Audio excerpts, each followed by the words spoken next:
বৃষ্টি শুরু হয়ে গেছে, তবে বৃষ্টিটা অত জোরে সরে না, মোটামুটি বৃষ্টি হচ্ছে।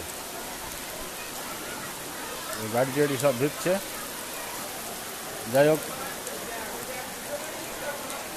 উল্লেখযোগ্য তেমন কোনো বৃষ্টি না, তবে বৃষ্টি হচ্ছে। তবে লক্ষণ ভালো না, বৃষ্টি আরও জোরে হতে পারে আশা করছি। যাই হোক, গরম ছিল, গরমটা কেটে গেল, এখন মোটামুটি ঠান্ডা হয়ে গেছে। তবে বৃষ্টিটা বেশ খানিকটা সময় নিয়ে হতে পারে বলে মনে হচ্ছে। তবে যদি বৃষ্টি অনেক জোরে হয় তো দেখাবো ইনশাআল্লাহ। তত সময় ভালো থাকেন, সুস্থ থাকেন, আল্লাহ হাফেজ।